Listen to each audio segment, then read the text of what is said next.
ourselves. All right, let's do it.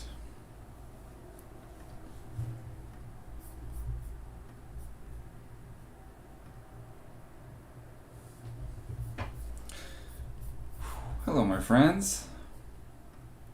There we go. Welcome. Mute you there, mute you there. Excellent. Okay. Here's something I'm very passionate about. Stop waiting for the world to give you the feedback that you need. This is not going to happen. Like, why do we think that we're so uninspired to diet or to exercise or to work on our personal projects? Because we're waiting for someone to show us the way, for someone to give us proof that what we're doing matters. But every time I do one push-up, nothing happens. Every time I read one book, nothing happens. Every time I spend an hour working on my business, nothing happens. You're waiting for the world to give you proof that what you're doing is making a difference, getting you closer to the finish line. But it doesn't feel like it is. And when it doesn't feel like it matters, you lose motivation. That's not your fault. That's not laziness or lack of discipline. That's you wanting to know that spending energy matters. And if it doesn't feel like spending energy matters, then of course you're going to put it off. You're going to procrastinate. Procrastination is rarely an issue of willpower or discipline. It's more often a lack of proof. If you don't have proof that spending energy right now is going to make a difference, then why would you bother? You have a project that's due on Friday. Is there a bonus, a reward? Is there some sort of incentive for you to do it on Thursday? Not really. So you wait until the last minute and then you move on.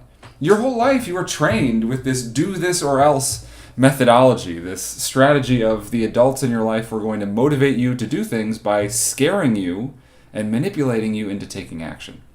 They offered you a scary enough consequence to force you to act. And if you didn't feel motivated by that consequence, then they gave you more of a consequence. It was never about what was in it for you. It was about avoiding the pain, avoiding the guilt, the shame, the discomfort, avoiding whatever it was that they would try and get you to do because of the consequence that was following it. So what we want to realize is that a lot of times when we look at our behavior and say, I want to do this, but I'm not doing it, the reason why is not because there's some issue with you. There's no character flaw here. It's an issue of the strategy, of the way that this is constructed and presented to you. You're looking for feedback from the world that what I'm doing matters. And when you don't get that feedback, you just don't do it. So instead of waiting for the world to give it to you, create that feedback for yourself. With my clients, my primary strategy is finding ways to prove to yourself that what you're doing matters. Sometimes this is habit tracking, sometimes this is self-evaluation. Whatever it is, it has to be simple. Otherwise, you're not going to do it. And it has to track the things that matter to you. And the more marbles you put in a jar, the more X's you put on a calendar, whatever it is when you're tracking something, you need proof that what I'm doing is helping. You know, a video game might do something like you read a book and you get +1 intelligence, or you do a push-up and you get +1 strength. I crave that feedback so much. You know, what sort of feedback do I want for doing this live stream? All right? +1 teaching, +1 public speaking. I don't know. I want proof that this is helping me to get better. Do I have that proof consistently? I don't know. But I know that the more of these I do, the more it's going to help. The more books I read, the smarter I'm going to be. The more push-ups I do, the stronger I'm going to be. I know this is true. But because I don't have accurate feedback loops, because I don't have a metric that I can watch on an hourly basis, it doesn't feel like it matters. All right, I just joined 4 minutes and 26 seconds ago. Thank you for joining me today. I would love to help as many people who are struggling with procrastination as possible. And you can help me with that. Hi, Rayouf. You can help me with that by doing some of the algorithm things. This is the only time I'll ask you for it, but it really helps, especially at this time. in the live stream. So please, if you could tap the screen, get some likes in here. If you feel so inclined, share the live. And most importantly, if you could comment and tell me what it is that you've been putting off. What's that dark cloud that's been following you around lately? That thing that you just can't seem to start or that you just can't seem to finish? I'd love to... It's all right, Brandon. You weren't procrastinating, were you? No worries. We need a cue for any sort of behavior. We need a reminder. And if there's no reminder to do something and then you put it off, that's not your fault. Nothing reminded you to do it. Now, the worst part is that there's never a reminder to create reminders. And so I would say that if it's important to you, Brandon, that you do want to reach out and take a look at my community, well, I do have a live call with my community in 51 minutes. And so I would highly encourage you, if you do want to join, to make sure that you take care of whatever you need to take care of before then. Raif says, how to break the cycle, though? Okay. Well, we need to find ways to prove to ourselves that doing the things that we're avoiding doing is going to be safe and rewarding.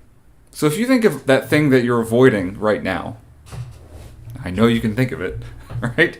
If I offered you a huge sum of money, you'd probably do it. Or if I could guarantee that doing that thing would be so beneficial to you and help you to achieve all of your long-term goals, like you'd probably do it too. You need proof that doing it isn't going to be scary, or that if I do it and it is scary, it's going to be worth it because of the reward at the end. Now, I want you to think about it like this. You're running a race, right? There's 100 people in the race, and first prize gets $1,000. But then you find out that the top half of the people in the race, so like the top 50, all get the same prize. And then the bottom half get $0. And so once you realize that there's no difference between 49th place and first place, you stop caring about getting first place. And instead, you're just trying not to get in the bottom half. It's a race to see who can be just above average, who can do just enough to get by.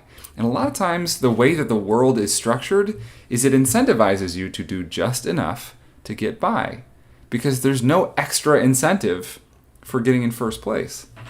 When you are motivated by consequences, when you are racing in order to avoid whatever the consequence is of coming in the bottom half, well, then there's no incentive to do more than what's expected of you.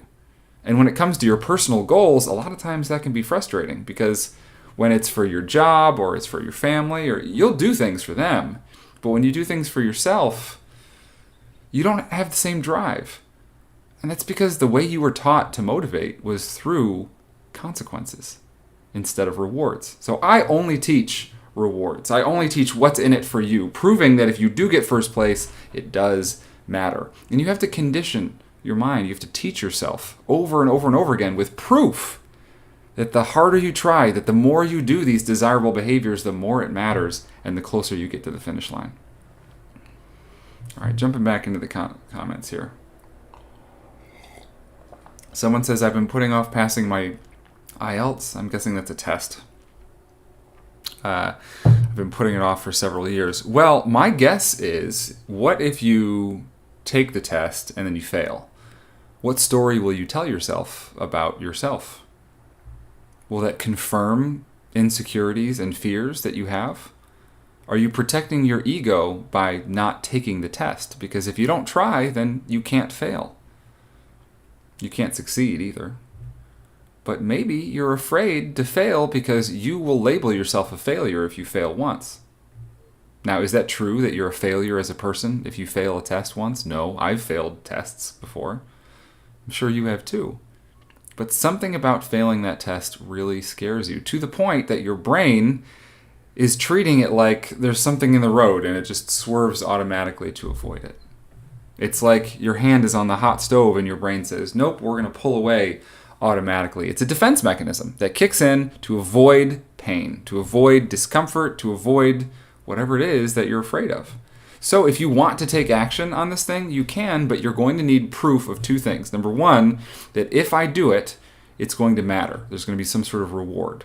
And number two, that if I do it and it doesn't go well, it's not going to kill me. You need proof that it's safe. The safer it is and the more rewarding it is, the more motivated you are to do it. Now, how do you do that practically? Well, it depends. There's a couple of strategies, and I'll get into them right now. So one, there's a strategy I talk about often, which, recovering perfectionists really find helpful. It's this idea called think like a scientist. It's something I picked up from Dr. Adam Grant. He's a professor and great author from University of Pennsylvania. And it's this idea that a lot of times we are so focused on avoiding failure because of what story we'll tell ourselves about ourselves if we fail. However, a scientist fails all the time, and that's expected. Because when you run an experiment, it's not really about whether the experiment succeeds or fails. It's more about what you learn as a result of the experiment. So when you can start to frame all of the choices and the behaviors in your life as experiments, start telling yourself, okay, it matters less what happens as a result of the experiment and more what I learn. Am I honing in on finding the right strategy? Because strategy is usually the problem. It's not willpower or discipline. Trying harder is never going to be the right solution. Someone says, been procrastinating a new career to a mortgage agent for 3 years now. They say we prefer the devil you know. All right? When it comes to job changes, people will stay with jobs that they hate for years and years because they're predictable. Because they know all of the ins and outs, they know all the risks. And what you've been doing as a trucker is safe. You're not happy, but it's safe. And you're avoiding changing careers, whatever that might be, because your brain feels like it's less safe. Maybe it's a financial issue, maybe it's a skill issue, maybe it's, I don't know, whatever it is, you're finding some anxiety about maybe I don't have what it takes, or maybe this isn't the promised land that I thought it was. There's something in there which is uncertain, and your brain would rather stick to the status quo. This is called status quo bias. We prefer the devil you know to the devil that you don't.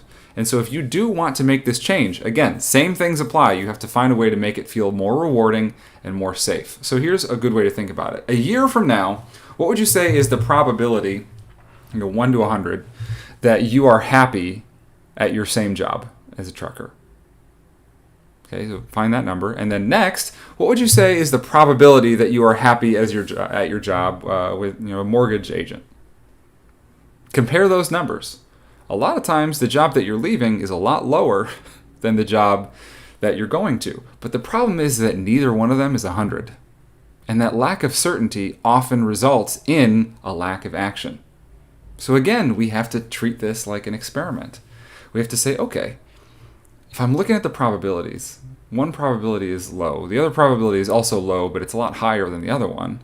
The best choice here is probably to make this change. Predictable is safe. You're right, Jenny.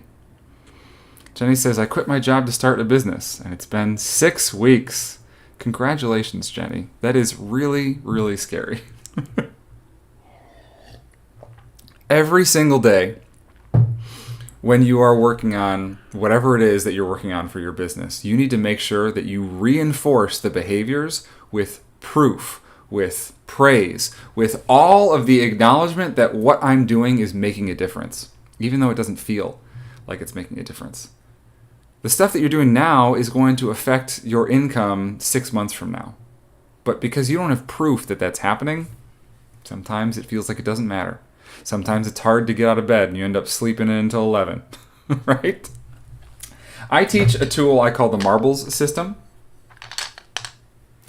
This is one of my favorite tools, especially for entrepreneurs like yourself, because you don't have a boss that's forcing you to do things. You don't have anyone who's looking over your shoulder saying, good job, or do this or else. And so motivation can sometimes be inconsistent. So we want to find more consistency by being the person who's giving ourselves praise. We're not going to give ourselves consequences. We're not going to yell at yourself or use deadlines or accountability. That doesn't really work. What does work is finding ways to prove that every time I do this, it matters. So, for example, in my business, I have to do a lot of TikTok live streams. What I found is that at the beginning it was really hard to get motivated to do those because I didn't have a lot of proof that it mattered. I would do them and then no one would show up, or I'd do them and I wouldn't get a lot of comments, or, I don't make any money when I'm doing this. So it's like, what's the point, right? Well, I actually do know what the point is. Number one, this is training for me to get better at helping people. So I should do this as much as I can, because the better I am at helping people, the more successful I'm going to be. And the more people I get to help too. Right? And then number two, this is a great way for me to reach out and find people who need help. It might not convert somebody today, but somebody might join my community after seeing this a month from now or a year from now. And I hear about this all the time. And when you work with recovering procrastinators, that's sort of how it works. People who I haven't talked to in 3 or 4 years are like, oh my God, I'm finally ready. Please help me. Like that's sort of how these things work, but you can't predict it. So whatever your business is, you want to make sure that doing the right thing feels like the right thing all the time. So every time you do the right thing, you pick up a marble, you say something about it, you put it in a bowl, and then you move on. At the end of the week, you count how many marbles you got, you write it down, and then you dump them out and you try it all over again. Now, me personally, I average around 50-ish marbles every week, and if I'm below 50, well, I know that something needs to change with my strategy. If I'm above 50, well, it means that I probably need to add some more expectations. I sort of keep this strategy moving, and it's a great way to evaluate whether things are working or not. And so sometimes I get mostly marbles that have to do with self-care, or sometimes it's mostly to do with work, or sometimes it's mostly to do with my home life. It changes depending on what you need from week to week. It's flexible, which is why I found that it's so effective. All right, getting back into the comments here. What to do? It's so hard, the task I just want to be lazy. Yes. It doesn't really matter what the task is. It matters more about what you feel about the task. Is there a predictable reward or a predictable consequence? If there is, a lot of times we'll do it if the consequence is scary enough or the reward is meaningful enough. But if there isn't enough of an incentive to act, it's just so much easier to not do anything. Why would I spend energy if it doesn't matter? It's so much easier to be, quote unquote, lazy. So if you want to do that thing and find that you're not doing it, can you create incentive? Can you find a way to prove meaning to yourself? That's what we always have to ask ourselves. And a good way to find what that meaning is often to start with the question, why am I avoiding this? What feeling am I avoiding feeling by avoiding this? What you resist persists, I saw a great interview recently.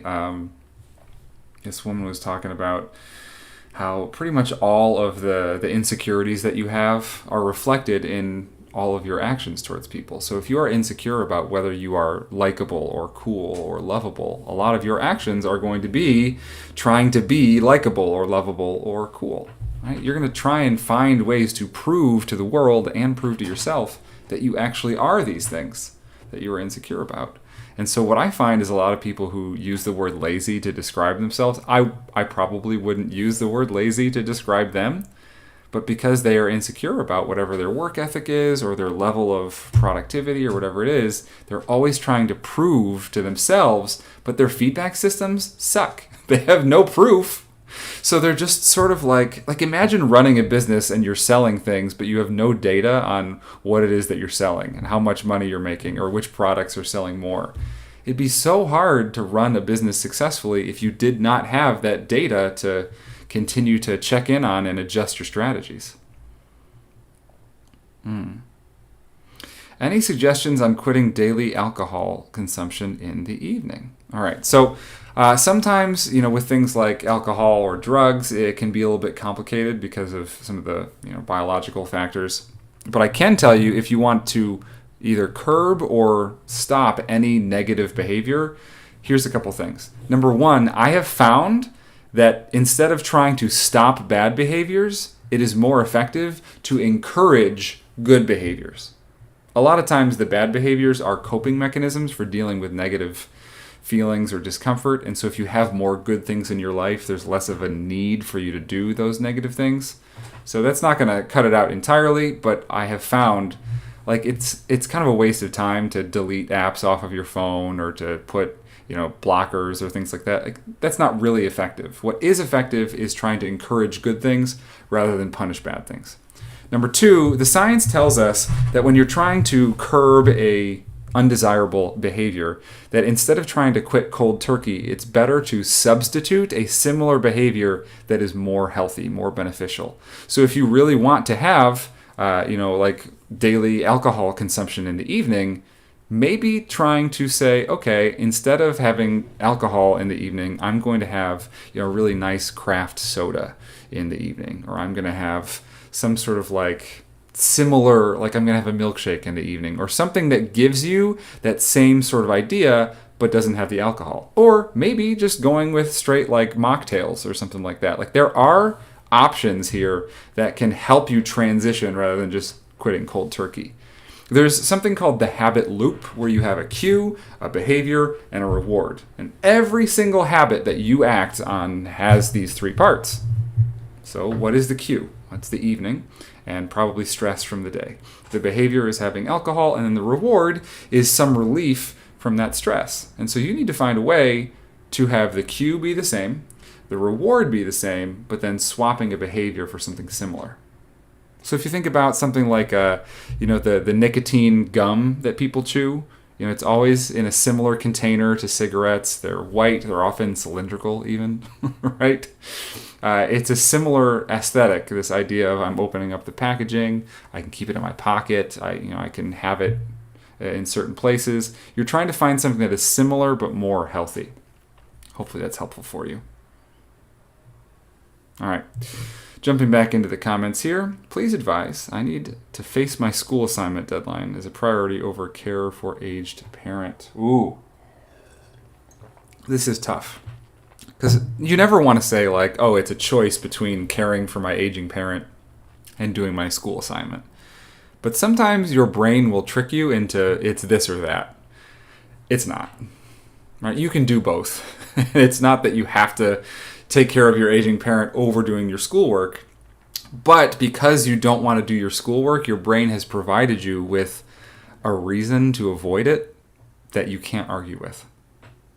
You're not a bad person for doing your schoolwork when you do have to take care of an aging parent. You can do both, and they probably want you to do your schoolwork too. So let's ask the question, what about my schoolwork am I avoiding? Why am I avoiding it? Do I feel like this is going to be boring or hard, or maybe I'm going to see that I don't understand this, I'm going to feel like I'm behind or that I'm stupid? What is the feeling that you're avoiding? Separate the excuse of the aged parent from the aversion to the task. Like, why are we avoiding that task? That's what's interesting to me. Everly Page says, I was about to get off TikTok to stop procrastinating, yet here I am. Kirk, thank you. I'm experimenting with new camera setups. I appreciate the comment there. I've had some struggles with my tech for a while, and honestly, it was something that actually caused me a bit of procrastination. So I was so frustrated because it took me like a month to figure out my new setup. I think I finally found something that works. I had a lot of like issues with limerence, if you know what that is, a lot of lines. People would think I was AI. It's like, I'm trying my best, guys. I'm not a tech genius, but I'm trying. You're welcome, Sasha. All right, Everly says, I have multiple tasks. All seem equally important. How do you choose one? Good question. Okay, so sometimes you have this logic in your mind that says, if I choose one, then I'm not choosing the other ones, and that's just as bad. And so you have this analysis paralysis of, well, I'm juggling all these plates, and if I grab one of them, then I'm going to drop the other ones. Well, that's not really what's happening, but it's a way of continuing to avoid doing any of them because you probably don't want to do any of them. So what if you said it doesn't matter which one I do first, and that I don't have to do the one and do it to completion? We have to check in on ourselves and listen to the excuses. And are these excuses rational? Sort of. but are they 100% true? Not always. Take, for example, the aging parent versus schoolwork. Is it true that it is difficult to do your schoolwork when you do have to take care of an aging parent? Yes. But is it a one or the other? Not really. Like, you do both, but then there's also other time in the day, when you're not doing either. It sort of reminds me of when I remember I used to cancel plans with friends because I had to do work, and then I wouldn't do the work. Right? It's like, no, I have to do this project, or I have to do this thing, and then I just wouldn't do the thing. And our brain will find ways to avoid things by giving us excuses until we believe one of them. You have to remember this, that it's all about avoiding the discomfort of the task. So ask yourself the question, of these tasks that you're avoiding, why are you avoiding them? What feeling are you avoiding feeling when you do that? And is there a way that you can help make that feel safer or feel more rewarding, with proof that if I do it, it will matter? That's what we're looking for. Okay, jumping back in here. Markio Sparkio, that's a fun name. Oh, that one's tough. The finances. Procrastinating telling someone that you can't give back the $7,000 that you owe them. Okay, so we avoid giving bad news to people because we are uncertain of how bad things are going to be. All right, so we put it off longer and longer and longer, hoping that something is going to change. Yet, the longer we put it off, the worse we feel. And so this monster in the closet gets louder and scarier. Right? So, okay, do you want to tell them? That's the question. Do you want to tell them? It sounds like you do, because you're in here talking about it. So, if you want to tell them, the next step is, how can I make telling them feel safer or feel more rewarding? So if you did tell them, what would that prove about who you are and what you're capable of? Regardless of the situation, it would prove that you're someone who can come through for their friends, who can be honest, who can have difficult conversations. You're someone who does the right thing no matter what the circumstances are. It sounds like you want to have this conversation. Now, also, I bet that person would rather have the conversation than continue to be avoided and ghosted. Even if they're getting bad news, they want to have that conversation with you. And then once you have that conversation, you can talk strategy. But right now, we have to find ways to make that conversation feel safer and feel more rewarding. So I'm trying to highlight what the rewards are going to be. A way to feel safer might be, okay, what is the worst case scenario that could happen? And if that worst case scenario happens, what would your plan be? This is a tool I call the monster in the closet tool. So imagine a closed closet door. There's loud, scary noises inside. The easiest thing to do is to just leave that closet door closed and never open it. Yet, the more you hear those scary sounds, the more anxious you become. So, if you're going to open the door, have a plan. If I say, okay, the worst thing that could happen is there's a guy with a chainsaw inside, right? In a big scary mask. So my plan is, when I open the door, I'm going to have a shotgun on my hip, ready to fire, just in case. If I have this conversation and they say, oh, well, I'm going to sue you then, or I'm really mad at you and I'm going to punch you in the face, or whatever it is. If you have a plan for how this goes, and you say, okay, it's not 100% likelihood this is going to happen. Maybe it's a 5% or a 15%. Okay, well, it's not going to necessarily it's not going to change anything about the task that you have to do, but it will affect the anxiety that you have around the task. Because the anxiety is all about the uncertainty, is you don't know how bad things are going to be. So if you make a plan for the worst case scenario, it should, in theory, lessen the anxiety. Okay. I'm going to get back into the comments in a minute here, but I do want to take one moment to shout out my community. So listening to my content, my videos, my live streams is really helpful, I've been told. And I intend to help as many people as I can, but what you should remember is that many of us get caught in the listening to self-help, consuming self-help content, but not really acting on it. Because if you were to act on it, there's a possibility that it might not go perfectly, and that's scary. And that's the whole problem that we're dealing with, this emotional avoidance. I'm afraid of putting myself out there because what if it goes poorly? So, what you should remember is that listening to me is like listening to someone teach you how to ride a bike. You can learn a lot from listening, but at the end of the day, you're not really going to learn or change unless you get on the bike and start riding. And once you ride, you're probably going to fall a couple times too, and that's to be expected. Things aren't going to go perfectly, but if you have support, they can go a lot better. That's why I'm always advocating for community. Now, we've seen in multiple studies just think about all the different behavior change things you've seen, whether it's Alcoholics Anonymous or any sort of support groups, when people are going through difficult changes together, shoulder to shoulder, walking side by side, it is so much easier to learn and change because you have the safety of knowing if I fall, someone's going to be there to pick me up. I've had my life changed by this community. It's called the Proof Lab. There are people from 4 different continents. We meet twice a week, once on Tuesdays and once on Fridays. And the whole goal is to practice what we preach. We've read all the books. We know essentially what we should be doing. But how often do we actually take our own advice? And we're not there to perform productivity for each other or to, try and one-up one another and try and be the best or, have to show up and say, here's all the things that I did. We're here to ask questions of ourselves and of each other and to get better at running experiments, to practice the tools. I like to think about procrastination as it's not something that you cure. It's something that you get really good at learning how to fix. So when you buy a house, it's not like nothing's ever going to go wrong with it. At some point, the roof is going to leak or the pipes are going to burst or whatever. Are you going to have enough tools in your toolbox and enough know-how to know how to use those tools to be able to fix the problems when they arise? Do you think me as the procrastination coach, do you think I never procrastinate? Of course I do. But instead of leaving the roof unattended for months and years, now I know how to fix it. Might take me a couple hours or days or even sometimes a couple weeks, but I know what to do now. And my purpose in life is to become the person who I needed when I was younger. And boy, did I procrastinate. I had so much fear and avoidance and shame.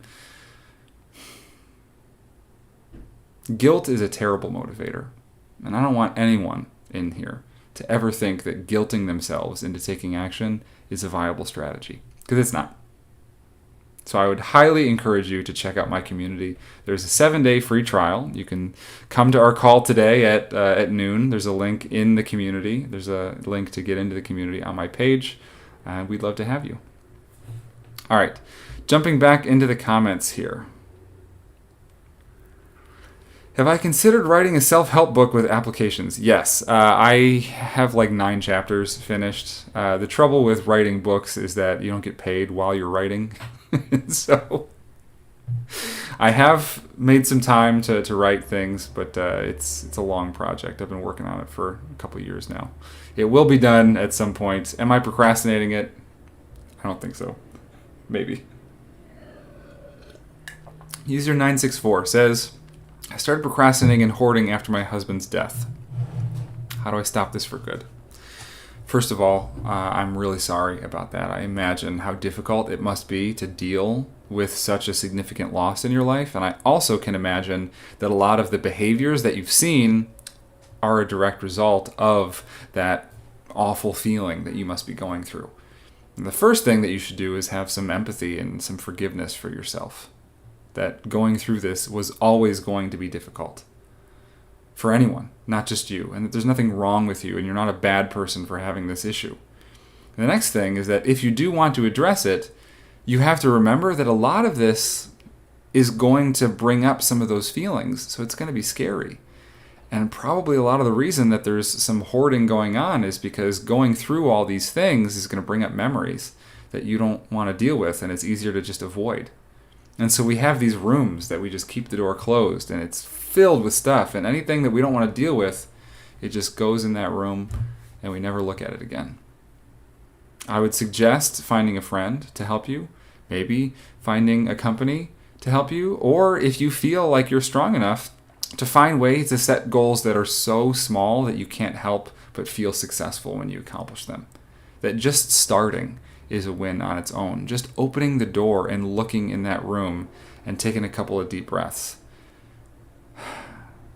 What does that prove about who you are? That you are strong, that you are capable, that you can handle difficult feelings. You can do it.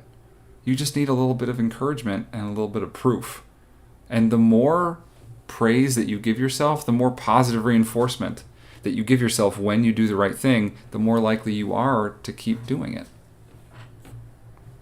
It's a good question. I'm glad you shared that with us today. The audio is ahead of the video. Is that what you're saying? I apologize. I'm working on that. Trying to figure out my setup here. Let me check in. Is that still happening? I don't know. Am I going through the right microphone? Okay, it's just one person's. Who knows? I'm trying my best. Thank you for telling me. I always want feedback. Someone says, if you're useless, no one can use you. That's funny and also a little sad. Jacob in the middle. I had this uni assignment for a month and it was due today. And I bet there's a lot of feelings that you have. Maybe guilt, maybe shame, maybe just you're in this like blissful avoidance and you've become apathetic about it. I don't know. I'm curious how you feel about it. But often what happens is that the longer you put something off, the worse you feel. And the worse you feel, the more incentive there is to solve that awful feeling with distraction, with avoidance. That's how we end up doom scrolling, right? And so if you can remember that this is an emotional problem more than an issue of skill or discipline or willpower, it should be, in theory, a lot easier to solve the problem because now we've addressed what the root of the problem is. Some people are swinging at the leaves, some people are chopping at the trunk, and some people are digging at the roots. And if you really want to solve the problem, you have to figure out what the root of the problem is. So let's ask you about this. What is it about the task that you're avoiding? If you start it, what's the worst thing that could happen? You said you got an extension already, but you haven't started it. So the consequence is like not real to you. And you found that you can keep making up excuses and keep not having to start it. But all of this doesn't really matter unless you've addressed why you are avoiding it in the first place. I'm deeply depressed currently and I can't even take care of myself. Okay. That makes sense. And I bet that the longer you put off doing these things that you feel like you are supposed to be doing, quote unquote, that the more depressed you feel. Is that true, Jacob? Can we get a countdown so we can start? Sometimes that helps. Sometimes it doesn't, because at the end of the countdown, nothing's going to happen. Okay, Jacob. So here's what we need to do. I need you to forget about the gargantuan task of this uni assignment first, and instead we need to find some way to build some momentum by setting a tiny goal and then finding a way to feel proud of ourselves for achieving that goal. So whatever it is, whether it's taking a shower, whether it's spending 5 minutes cleaning up, whether it's doing anything that you can think of saying, I want to intentionally do this behavior, and the intention behind it is because it's something that will benefit me and me only. I'm doing something for me. Sometimes it's as simple as making yourself a healthy snack or getting up and stretching for 2 minutes. If you can prove to yourself that you can set your mind to something and then do it, and then after you've done it, you reinforce it by saying, okay, this is proof that I can handle this task. Let me see if I can keep going. What you're looking for is proof that if you do it, you're not going to die and that it's going to be rewarding. And because you don't have that proof for the big task yet, it's so far away from where your skills and strategy are right now that it's just become this amorphous monster in the closet. So instead of focusing on being productive today, what if you focused on building the skills that will help you to be productive today? You've gotten an extension, which is really helpful, so you've got some time to figure this out. You will start that project today. So what if we took the pressure off and said you don't have to start it today? But what if you said, instead of starting it today, what if you just looked at it and made a promise to yourself that I'm not going to write anything. I'm just going to open up the assignment and look at what the questions are and look at what the prompts are. And then after I look at it, I can close my laptop and move away. What if you called it an information gathering session? What if you change what the target is so you can find a way to feel successful and prove to yourself that you're capable? I'm glad to hear that, Frank. Thanks for letting me know. Avali says, yes, I take a shower and then spend 15 to 30 minutes working on it. I have some kind of reward. So here's what we want to take away from this conversation I just had with Jacob. Practically, a good strategy you can do is something called the 2-minute rule, where what we're trying to do is find a way to prove to us that we can set our minds to something and follow through, that we can keep promises to ourselves. How many promises have we all broken to ourselves? And then what happens? What's the consequence when you break a promise? Nothing, except guilt and shame. And the more guilt and shame you have, the more incentive there is to disassociate, distract, and avoid whatever it is that's causing that negative feeling. This is why we go to coping strategies, whether it's alcohol or it's your phone or it's, I don't know, whatever it is. Sometimes we have productive procrastination where we'll work on other projects and convince ourselves that it's a good use of our time, when in reality we're just avoiding something. We need to find a way to take the pressure off by having something called the 2-minute rule and saying, okay, I'm only going to do this for 2 minutes. Afterwards, I'm free to get up and leave and do anything else in the world, or I can keep working on it if I choose. But the goal is to start. And starting is usually the hardest part. Often once you get started, you want to keep going because you feel good about having started. And once you do start, it's so important to reinforce that I started, and this is proof that I'm the kind of person who can start things, even when it's uncomfortable. So what are you going to prove about who you are today? What are you going to learn about what you're capable of today? That's a question I would love to see an answer to. All right, if what I've talked about today has resonated with you, good, that was the point. I've been trying very hard to help all of you. If you want help with not just learning about what to do, but the practice of doing it, I created a community just for that reason. It's called the Proof Lab. If you swipe over to my profile, you can find a link right at the top of my page, right under my face. In the Proof Lab, it's all about practicing the skills. It's about running the experiments, collecting the data, and then coming back to the group and asking for advice, asking for help on, okay, here's what data I collected. What do you think? It's about giving advice to other people. Because what I've found is that all of the people in the Proof Lab are really good at giving advice to others. Because other people's problems are so easy to solve. But my own problems? Ugh, yikes. And then when you hear yourself give advice to someone else that's really good, and then you listen to yourself saying it and you say, oh, maybe I should take that advice too.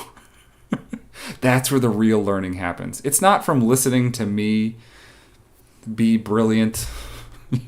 Lecture is not really an effective teaching strategy. What you have to do is get out there and try new things.